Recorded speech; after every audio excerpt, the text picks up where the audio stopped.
Good morning.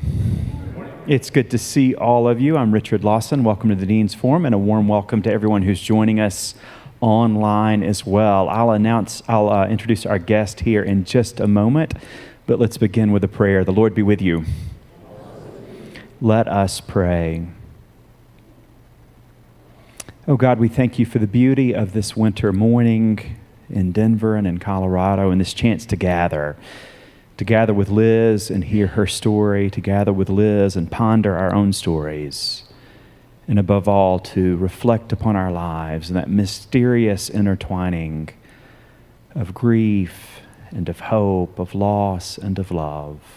Through all those twists and turns, may we also discern your quiet, steady presence always in Jesus Christ, in whose name we pray. Amen.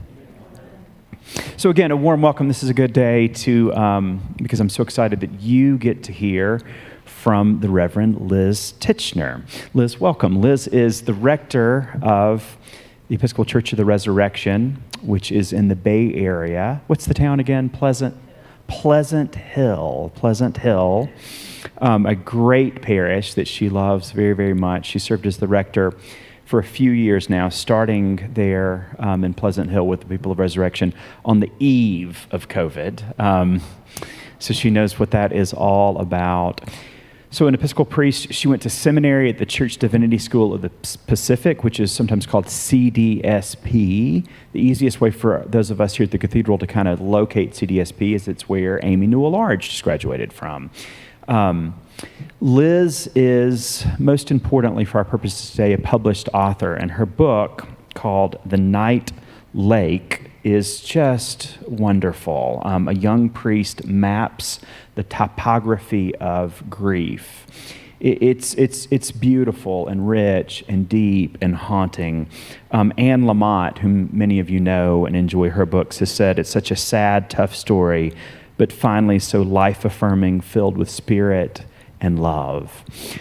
Unlike the last several weeks, because Liz is just such a great writer and her topic deserves a lot of depth, it's not going to be a Q&A between Liz and myself. She's going to do a longish presentation, and then at the end, Pete will walk around with a microphone and field your questions, okay?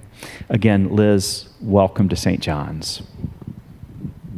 Thank you. It's really lovely to be with you all. I've flown in and out of Denver before, but never actually spent time in the city, and just delighted to be here and especially be at the cathedral with you all.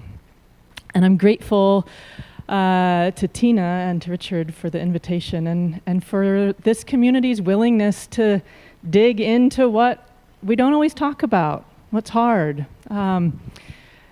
With that, my conviction, my belief is that we all carry profound brokenness in one form or another, sometimes in a lot of shapes. And we often try to push it aside or to gussy it up. But by my late 20s, there was really no denying the brokenness in my own life. It arrived primarily as two sweeping losses that came in pretty quick succession. About 3 months before I was ordained a priest, which is actually 10 years ago today. It's just a fun way to celebrate, to be with you all. About 3 months before that, my mom died by suicide. She had struggled for a long time with alcoholism, and still her death stunned me. My daughter, Alice, was 11 months old at the time. I was just about to begin my fourth year. I did a victory lap of seminary where you can just keep taking more courses for fun. And I tried to keep moving, but a lot of days it felt like I was just stuck in molasses, where you're up to here and you're getting sucked down and you can't really move. I felt so exhausted just from trying to do anything at all. But I did keep going. I was ordained, I finished school, my husband and I got jobs. We actually moved to the Diocese of Nevada with Dan, where we served or splitting our time. I was both at the wonderful Episcopal camp there on the shore of Lake Tahoe and also Trinity, now Trinity Cathedral, wasn't then, down in Reno. And I also became pregnant again. I was so grateful to have this, it felt like a forward-looking project. I was grateful to be able to pour myself into something that was inherently hopeful, sort of as a ballast to the churn of my grief. Our son Fritz was born 15 months after my mom's death. And it hurt that she wasn't there, but we had our hands so full with our now 2-year-old daughter and this chubby newborn that I couldn't really dwell there, not for long. And then Fritz died. He was 40 days old. It was absurd and sudden and completely without any explanation. And so everything changed then. These 2 deaths forged the beginning of my life as a priest. I'd only been at this parish for a few months at that point. And in a lot of ways then, grief was the landscape for my ministry. I was sunk deep in it, and especially after my son's death, there was no hiding it. You can't take off for parental leave with an enormous belly and then come back a few months later without a child and pretend like nothing's happened. His death rocked me and it changed me. And over the years that followed, in bits and pieces, I said so. I didn't feel like I had a whole lot of examples for this. We're generally taught to leave a whole great swath, maybe most of ourselves, and certainly the hard parts, out of the pulpit. But it didn't feel like that was an option to show up authentically in this work. And so I began to offer some of it first in preaching and then later on the page, because I suppose largely because the stories of grief were where I wrestled with God, and sometimes, maybe often even, it was also where I found shelter with God. And so I'm glad to be with you this morning in the brokenness and in the hope of how life does somehow return. It feels really fitting to me for Advent. One of the things that I was really struck by almost immediately after these 2 deaths was that my people would not let me go. It was not some rosy Hallmark movie. There have been plenty of people along the way that have said ridiculous things or who didn't know how to show up or all of that. And at every turn, there has been someone who was ready, who knew, who came. And some of them were really intentional about it. And I'll get to them in a minute. But some of that borrowed strength for me, the strength to keep going, I guess, it felt like it was just the wonder of incarnation that was unfolding in real time in the shape of my daughter, Alice. When all of this came crashing down, she was tiny. When my mom died, I think she could say mama and kitty, and she had just learned how to run and climb. She had, in very short order, mastered climbing to whatever new place I was trying to hide chocolate out of her reach. And at not quite a year old, she had no idea what was happening. She had no clue why I was acting so strangely. But she was one. She had a body, and she had energy, and she had wonder, and she had a deep desire to share all of this with me continually. I had to move. I had to chase her. And despite the waves of grief that would crash over me, I couldn't resist laughing at her antics and cradling her close as she nursed to sleep.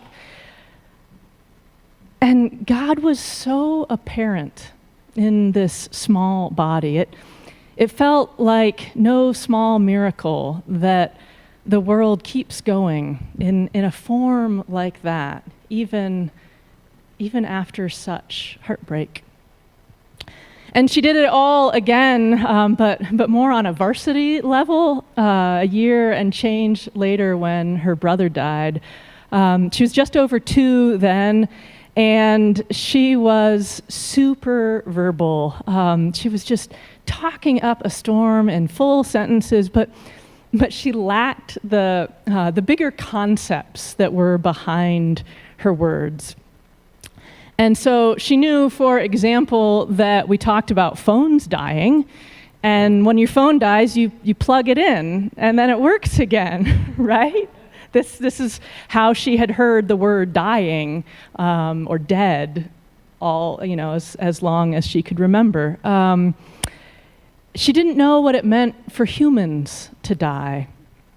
And she also didn't know that they shouldn't, at least not like that, not so early. This was her first and her only experience at that point with a baby arriving. And so for her, a baby coming and staying only a little while was normal. It was her normal. I want to read a little bit from my book that unpacks or offers up a little bit of that. This is from the first morning after Fritz had died.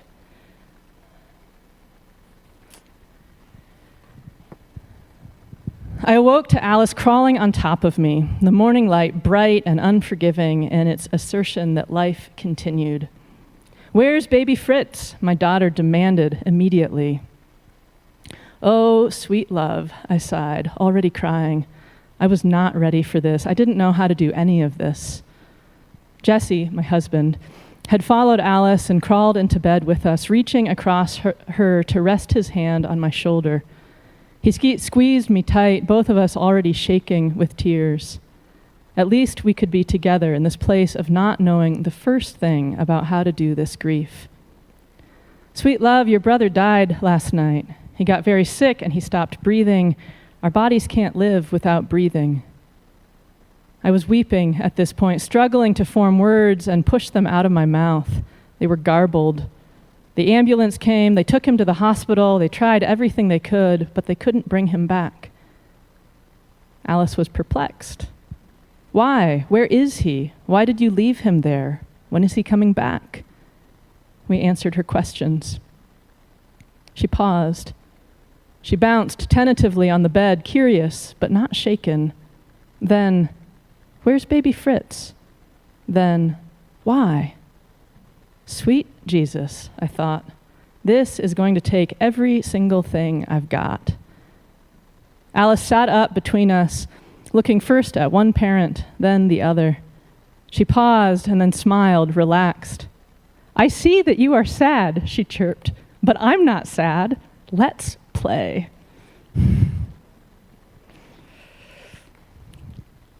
She was quite a kid. She still is, but she's big now, bigger.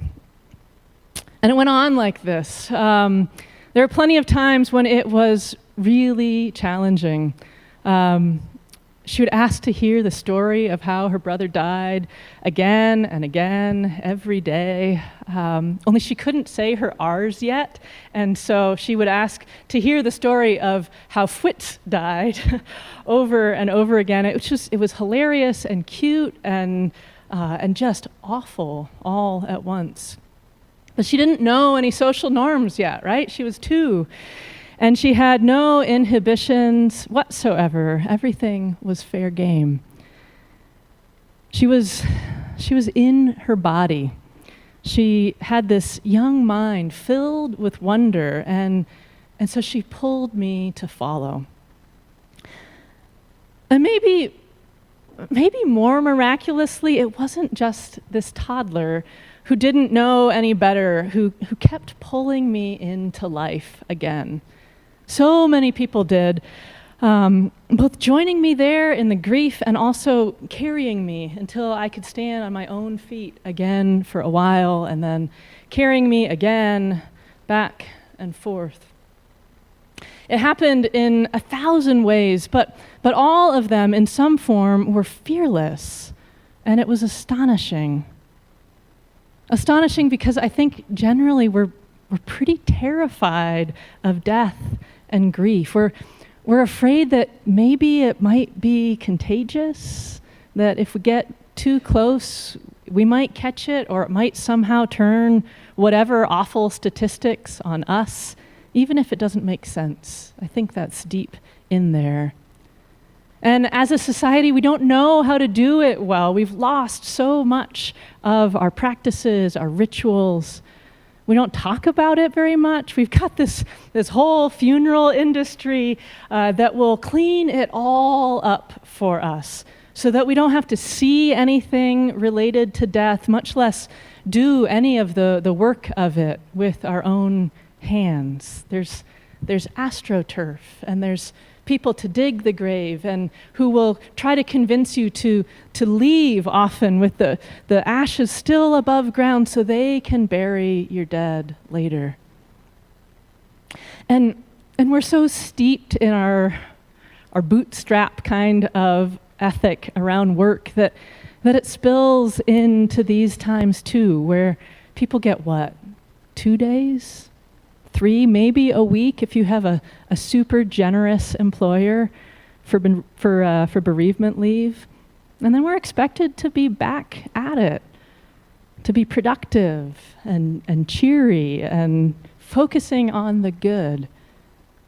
And yeah, sometimes shifting our attention for a time it's worthwhile. But on the whole, we have this painfully anemic way of engaging with our grief. And I think maybe this is why it felt like such a stunning gift to have people arrive who knew how to guide me, who'd already been there, and who knew how to ask real questions, not unlike my daughter. They knew that asking about my son or my mom would not make me any sadder, but that joining me there might be a kind of balm. And some of them knew that if I and my little family were going to make it through, it would actually be a team effort. And that doesn't happen accidentally.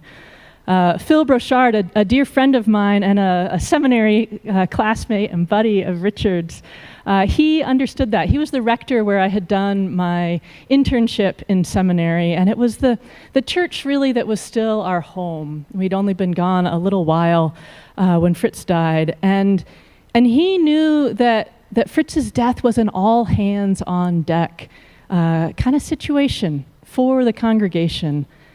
And in the days that followed, he taught the church how to show up in this amazingly thoughtful way, in practical terms. There's one big idea of his that he offered then that still sticks with me that I want to share with you all. It's a model for thinking about trauma or tragedy and how we respond.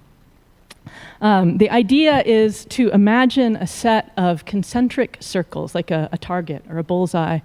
And whatever the bad thing is that has happened, the cancer diagnosis or the house that burned down or the death, whatever it is, that goes in the very center, that middle circle. And with it, the person or the people most directly affected by whatever the bad thing is that has happened. So the person with cancer or the person whose house burned down, they go in the middle, in that tiny circle right at the center. And then the next circle, that next ring out, is where the people who are next most closely impacted go. So maybe it's the spouse of the person with the diagnosis, and so on. The invitation of this model is to figure out what ring you are in. Are you in the very center, or are you a neighbor who super loves this person, but you're a little bit further out, and so on. And then identifying where you are, Phil taught the congregation, you work to send support in towards the center of the circle, and then you look for your own support from a ring further out. You offer in and you lean out. It's simple and it's logical, and so often it's not how it goes. Right? I'm sure that plenty of you have spent time supporting other people with their big feelings about whatever it is that you are going through, that they are very sad or worried or whatever about your hard thing, and so now you're consoling them or you're supporting them as they process. And there are all kinds of ways that we can show up instead, offering our support where it's needed and leaning on others when we need it. And that's so much of what I experienced.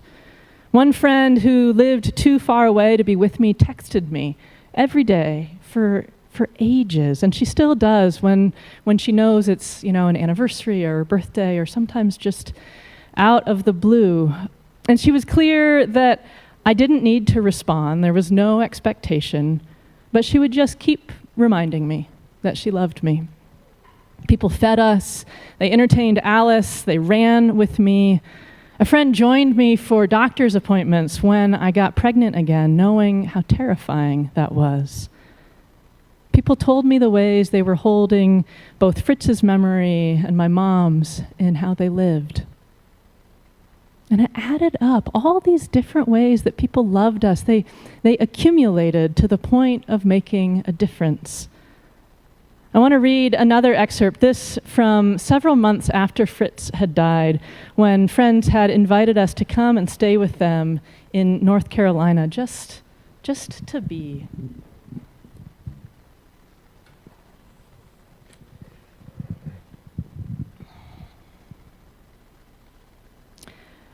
We walked across the completely empty highway into the completely empty trailhead parking lot and started up the trail.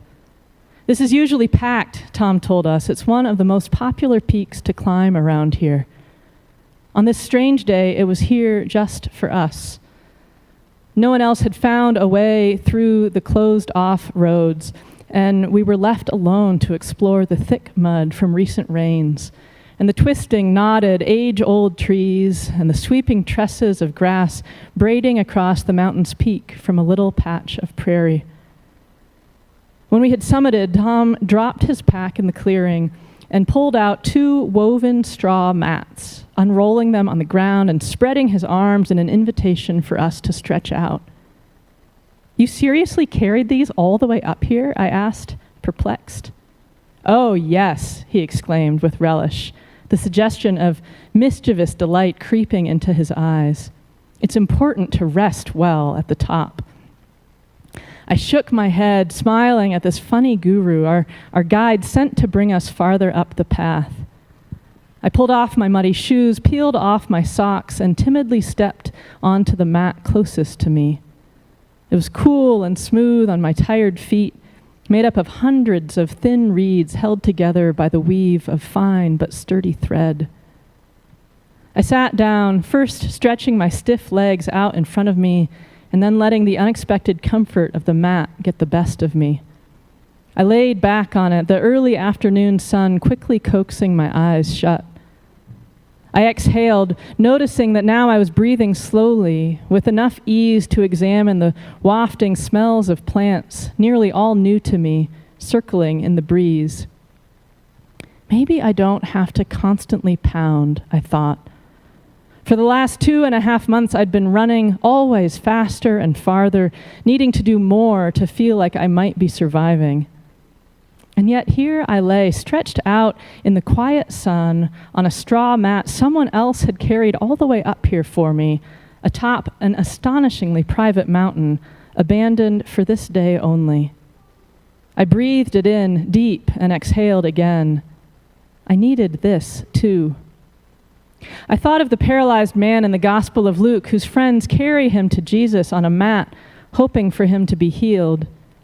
They are thwarted by thick crowds, kept away from the healer, and so instead carry him up to the roof and lower him down through a hole, down to Jesus, who healed him there on his mat.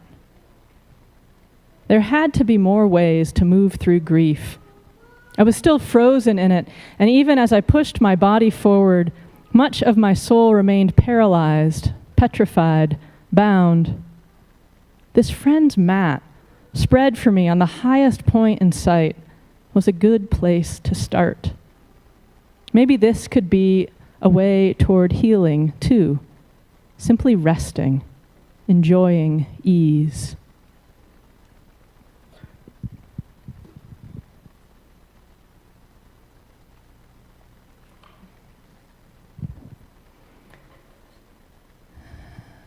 These ways of showing up, all these different ways that people show up, they are beautiful and they are not a given.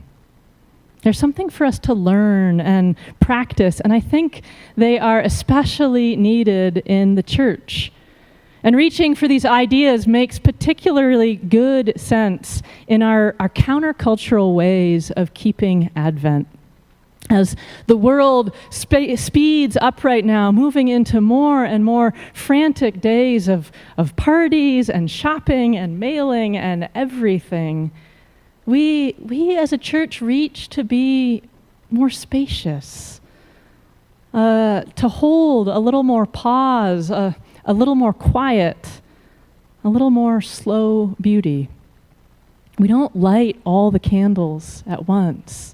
Not at first. We tell stories that are so full of hope, but also name the longing and the fear of the brokenness. The fear and the brokenness, not fear of the brokenness. Right? What's Mary supposed to do? How will Joseph respond? How will they dodge that menacing, violent king? And even more basically, where will they find room to rest, to give birth? Even as we know how the story goes, I think it comes as an invitation for us to bring our own lives to it, to this place, and see what happens when they mingle, the story and our stories. The story of the incarnation of Jesus arriving here is inherently vulnerable and fearful and rife with pain, even as it is so good. It seems like that means that there might be room for us to do the same, to bring the same. And so here we are now in the second week of Advent, all of this swirling. And like many of you, I've been sitting with our Advent stories, stepping into them again this year, and noticing how, even as familiar as they are, there are new ways in each time that we return to them. It's a kind of wild collection. So far we've had Isaiah offering up these beautiful images of a more peaceful world, and then also the call to pruning, to cut back what no longer serves. And we had some intense apocalyptic teaching from Matthew's gospel last week, reminding us how uncertain the timing of God's arrival is. And now this week, we have John the Baptist out in the wilderness, inviting people to repent and prepare the way for this wondrous new thing that's about to happen. It's a lot. And there are plenty of ways to make sense of these stories. There's the prophetic angle, looking at how first the prophets and then Jesus were all working to upend a system of life that made things all but impossible for a whole host of people. Or, more broadly, we can look at these stories and see how John and then Jesus were casting a vision of working together to remove barriers to God and reimagining the location of God to begin with. They're teaching that God was not just locked away in some reserved, special, holy place, but was pitching a tent in the midst of us. And as I've sat with our Advent stories, both from the prophets and now out in the wilderness, and listened for what it might be saying to us today, I've heard another truth emerging, one that we don't always lift up in Advent. I hear Jesus insisting that there has to be more room. I hear him asking that we prune away or that we turn away from all that which is not bringing life to make space for what will. So often we feel compelled, or we are compelled, to put on a good face, to flip through these half-truths that lean so hard on gratitude and, hashtag blessed and all that, but leave out the quieter truth that the gratitude is wedged right alongside pain and loss and exhaustion. And the gratitude may be real. I hope that it is, but it's not the whole truth. But John's in the wilderness. It's okay for life to be messy and raw and unpredictable in the wilderness. And apparently that's a good way and a good place to prepare for God. That's what I hear these stories offering, that we can let God help us set down the act, let go of the insistence that we pull it all together and turn away from the pressure of being productive when so much has been lost, so much is still uncertain. A world constructed on those lies of needing to have it all together is not where Jesus showed up. He came straight into the mess. And that's what I keep coming back to. These Advent stories don't start in a place of everything being orderly and successful and cheery.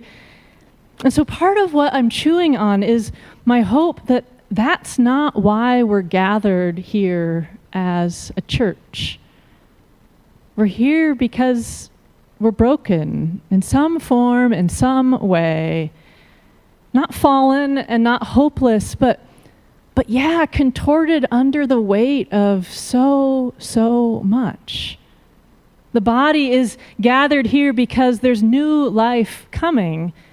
If only we will give up the act and remember it and welcome it and try to move in that direction with God's grace. And this is not an area in which we are super skilled. It's vulnerable and it's unpredictable. We don't know what to say and we're awkward and the lines are not written out for us to read. There aren't rubrics for how to act, which would be so helpful as Episcopalians. And we need this holy space where we can be broken, where we can be honest in that together. I know it's what I have needed. My mom died on a Thursday, and that Sunday morning I was in church, sitting in the back pew with my squirmy daughter, and somebody came up to me after the service, and they registered surprise that I was there so soon. "Where else would I go?" I asked. I didn't know. And I heard echoes of this question after my son died, but on the lips of friends. So many people came to be with us at his funeral. They filled this camp where we were living. And I couldn't believe who came and from how far. You know, the deep deep friendships, the really steady folks, sure, but friends came from up and down the West Coast, and there were others that I'd lost touch with, and friends from clear across the country, and acquaintances. And they all had lives and jobs and kids and responsibilities and tight budgets, all of it. And they showed up, and they loved us, and they carried us.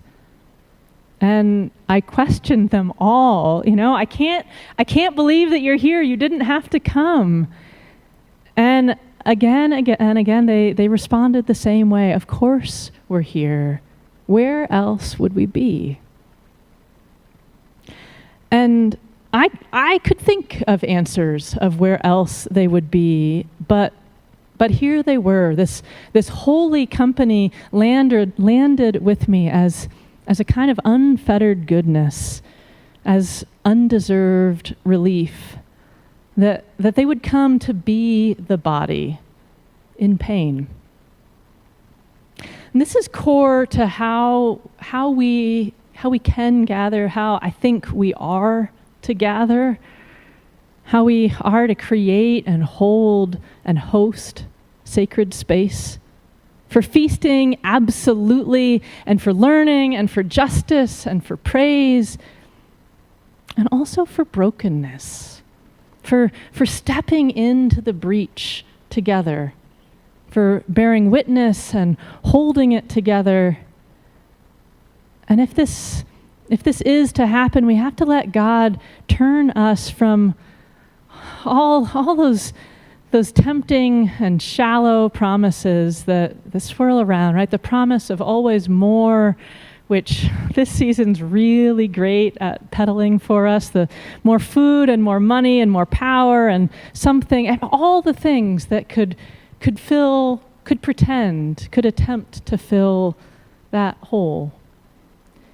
But we can also let God help us make room for this thin place, for coming together in pain, in the not knowing, in the mess that isn't remotely presentable.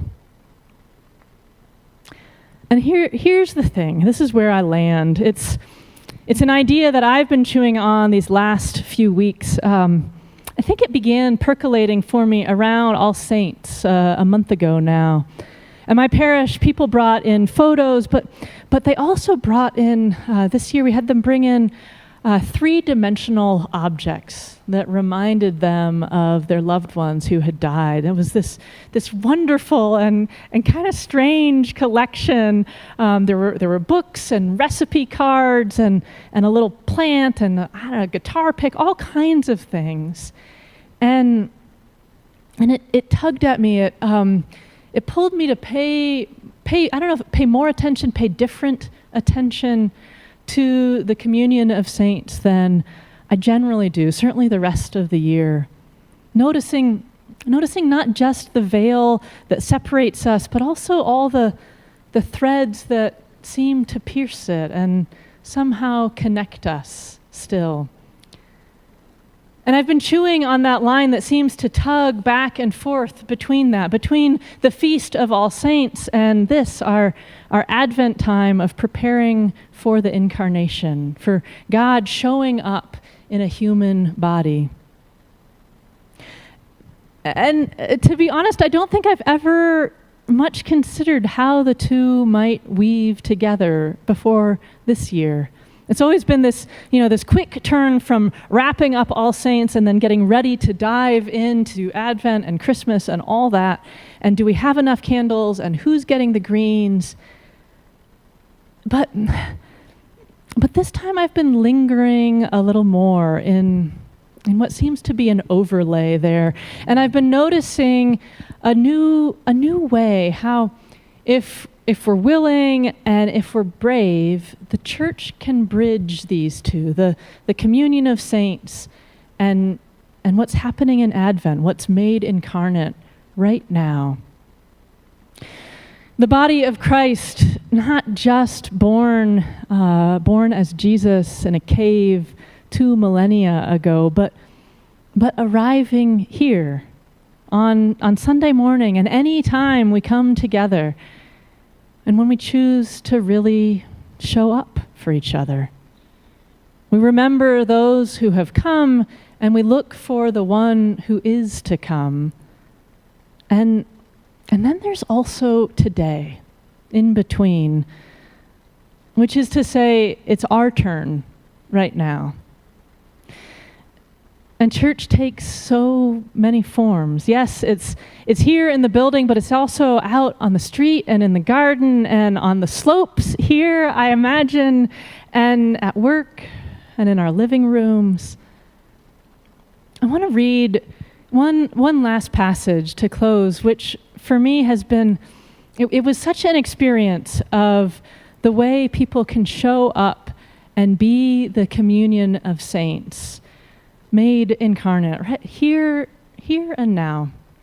This passage takes place on my birthday. It was 2 weeks after Fritz had died, and it was the day before his funeral. We had just finished planting an aspen where his ashes would be buried the next day.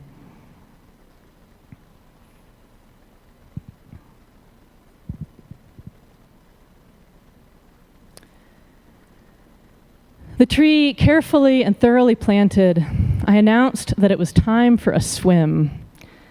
It was a ridiculous invitation on January 24th at Lake Tahoe. But the sun was bright and the water was shining, enough so that we had to shade our eyes from its glare. Everyone except Jesse looked dubious. Jesse was always game.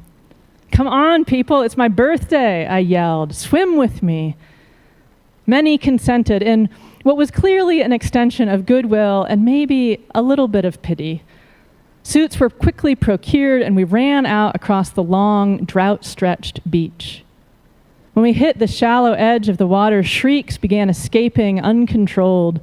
We hurtled farther out, a whole gaggle of us, kids and adults, and the camp's big yellow lab, until it was deep enough that we could splash down, immersing ourselves in the clear and frigid winter water. I came up sputtering and hollering, astonished and amused that my friends were willing to do this with me.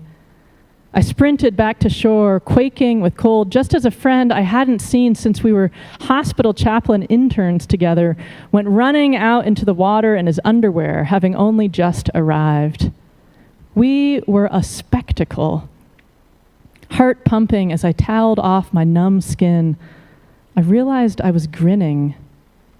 I was still broken, but coming out of the water, I felt alive. Our friends were here. It was my birthday, damn it. I had at least survived to 29. Thank you.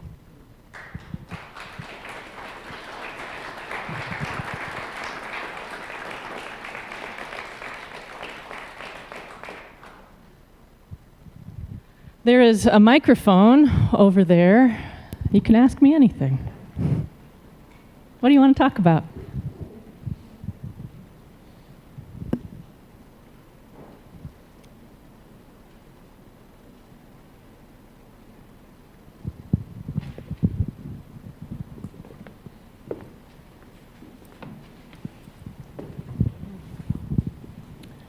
I've read that a lot of families or partners, when a child dies, they end up getting divorced. Yeah, the statistics are awful. So do you have any words of wisdom to prevent this? Or a lot of therapy I would recommend. I think, yeah, it's a great question. It's real. And I remember being really afraid of that. It seemed like, wow, this is kind of unfair. We go through this awful thing and now this is looming. I think for me, one of the things that was most important and also really challenging was coming to understand and appreciate that my husband and I were going to grieve often in very different ways, and that was okay. It didn't always feel okay. Sometimes it felt really frustrating that in some ways it seemed like it was easier for him. I don't think that it was. I think it was just different. And so it took a lot of conversation and a lot of both of us trying to articulate for the other what we were experiencing, how we were experiencing the grief, what we needed in grief, because it wasn't the same. And in some ways that was actually really helpful in that, for example, circling through the calendar, coming to birthdays, to death days, I feel that turn of the year in my body. It happens to me, it comes over me, and I feel like I have very little power over it. It just happens. And it doesn't for my husband. It's just like the calendar doesn't really matter. It doesn't impact him in the same way. And early on, I think I felt angry that either he didn't have to go through that, or that, I don't know, it felt very unfair. And what I've come to see in that instance, for example, is that actually it's pretty helpful to grieve in different ways if we can know what's going on, because then he can take lead. He can be, the parent who's on point on these days that are especially difficult for me, rather than having both of us be sunk, which would be harder, I think. But it's been a lot of needing to really plumb what's going on for me to be able to name this is what I'm experiencing, and this is what would be helpful, and then inviting the same, because it doesn't line up. Yeah, thank you. Others?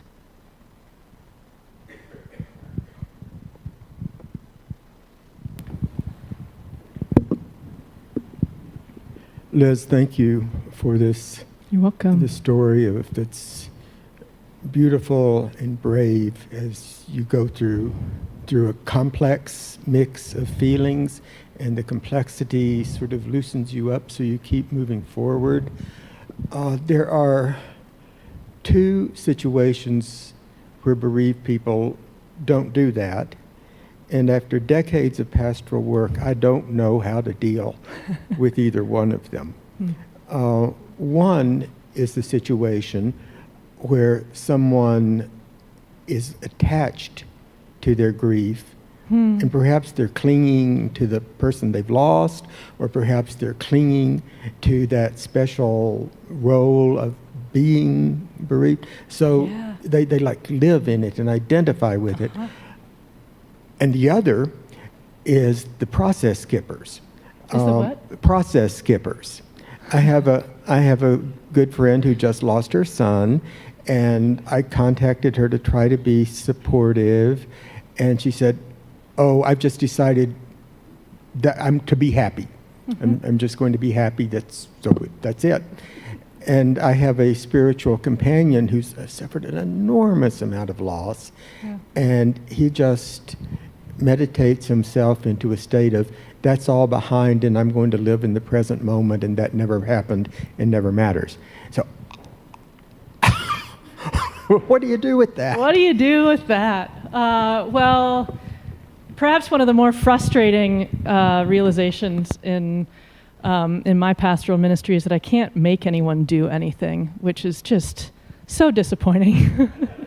It could be simpler, but that's not how it works. I don't know that I have a couple thoughts. I don't think I have any solutions, because I don't think that's how it works. But to your first question, when people get really stuck on that sort of white knuckle grip on their grief, I think there are probably a lot of things, but there are a couple things that come to mind that might be behind that. One is that when we are feeling deep grief, we know how connected we are to the person or whatever it is that we've lost. It could be a community that we've left, or a job that we no longer have, or whatever. When we recognize that we're aching for that person or thing, that there's like this sort of live wire connection. We know that it's there. And I think it can also be a way that we can come to see that other people care about us. Not in a, so often, I hear people talk, especially about kids, but anybody really, in this really negative, they just want attention.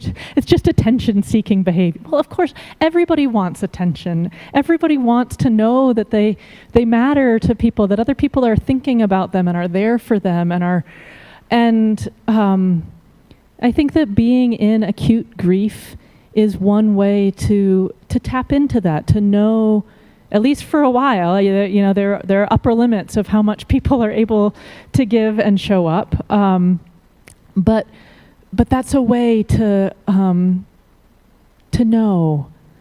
And so some of what I think we need to learn there is, first of all, the kind of scary truth that it's okay to feel joy, to live well, to enjoy life when something terrible has happened, even soon after something terrible has happened, that the joy and the pain actually can coexist and commingle. And the extent to which we allow ourselves to be surprised by joy does not diminish how much we love the person or the thing that has been lost. And I think that's the message that we get a lot of the time, that how could you be laughing right now? How could you go on vacation right now? How could you whatever when this terrible thing has happened? And not just on a personal level. I feel like I heard this a lot in the last couple of years. So many people are dying from COVID. How could we have a party? Or, there's a war going on. How could we feast? And I think Jesus gives us a pretty clear example, actually, that those do belong together. That, you're going to die, and so you get your friends together and you feast. Or, you're really close to the end, and so you let someone pour nard all over you with this extravagant love. That those can be together. To that, helping, just naming that permission. And I think offering some assurance that people will keep showing up. They will keep joining you. They will. There are many ways that we can forge relationship and have good company beyond being defined by our grief. For the second question, there has been so much teaching through the last, I don't know how many decades about, the steps of grief, and this is the process, and, am I on step 4.5 right now, but what if I go back? And it's just a whole bunch of baloney. There are patterns, there are cycles, there are common elements that people tend to experience. But more and more, I'm struck by how there's no assigned order to any of it, and I think that can be really disorienting, especially if you have learned that, okay, so first you're supposed to be really sad, and then you're supposed to be really angry, and then maybe deny it for a while. I don't actually remember how it's supposed to go, but if you do it out of whack, then what does that mean? And will you make it through, or did you love that person? And so I think the care that I would offer to those folks is maybe just an offering, an opening that, hey, I'm glad that you're feeling okay right now, and sometimes this hits in different ways later on. And so if in 6 months or 6 years you find yourself just walloped, I'm still here. There's no expiration date on when this work can be done. I think it tends to be more helpful to dig in when things are fresh. I went to a suicide survivor support group for a while after my mom had died, and was just, from a pastoral perspective, it was fascinating to see how many different ways people could deal with basically the same thing. And some of the folks there, it had been years and years, and they hadn't told nobody knew that this is how their person had died. And gosh, it looked a whole lot harder. But I think it was actually Jeff Paul, a dear friend of ours who's the rector in Carson City, and perhaps the most irreverent priest I've ever met, probably definitively, who I love very much. I'm pretty sure it was Jeff who told me sometime early on, I don't know, after one of these deaths, that in his estimation, grief was a lot like riding a roller coaster backwards and blindfolded. And you just have no idea what's coming next. And sometimes you wake up and, wow, it's actually a pretty okay day. Things are good. And sometimes you can barely stand up, and that's okay. Soon after my mom died, I mean, I was in shock as much as anything, but one of the emotions that I remember experiencing pretty acutely and being pretty alarmed by was relief. She had driven drunk for years, and I had, from the time I was, young, I knew that this is what she did. I tried to keep her from doing it. It wasn't possible. And so for all those years, I had worried about her killing somebody else. And I was relieved that that wasn't going to happen. And I felt kind of awful to feel relieved, but I did. There's no wrong way to feel, but it doesn't have to come in an order. Yeah.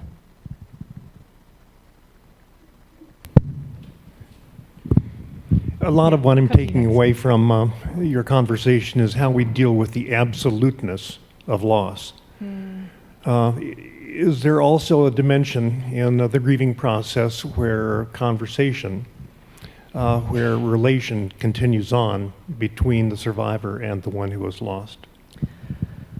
Well, that's what we say we believe, right? And by believe, such a sticky word. I like to think of it as a kind of trust, as that's where we hang our heart. And that we come together, and when we break bread, we're not just breaking bread with the people who are here, right? We're joining with the whole communion of saints.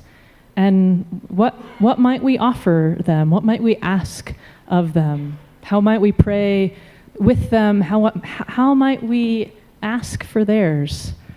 It all feels super mysterious to me, and also is something that I've experienced, and I don't know how to articulate it really, but that it's changed, but it's not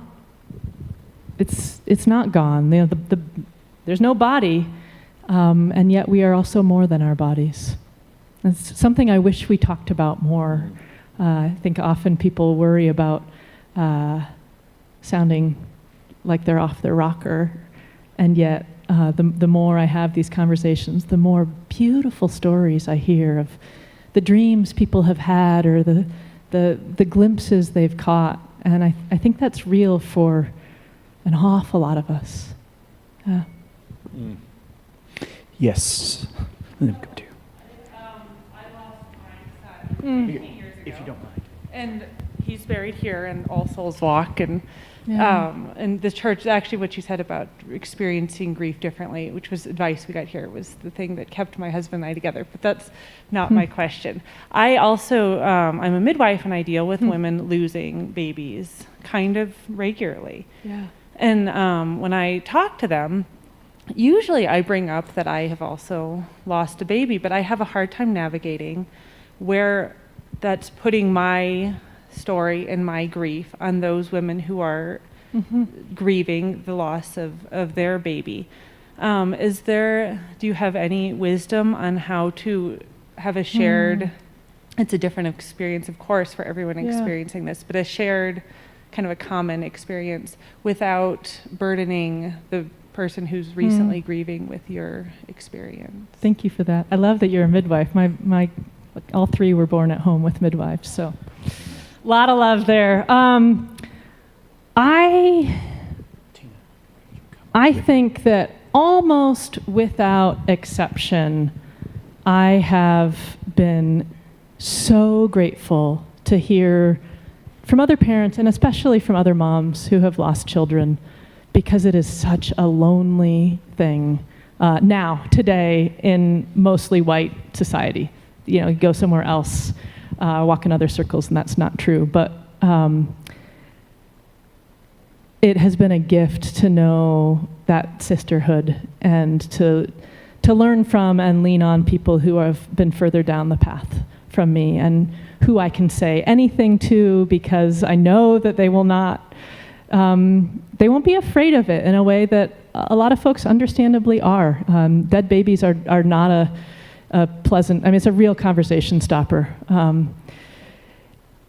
I think the advice that I would have, one is that I think you can actually say explicitly, I'm offering this for you. You don't have to do anything for me. I have my people who are, that I lean on, that are my support. So only know this if this is useful for you. And you can name that.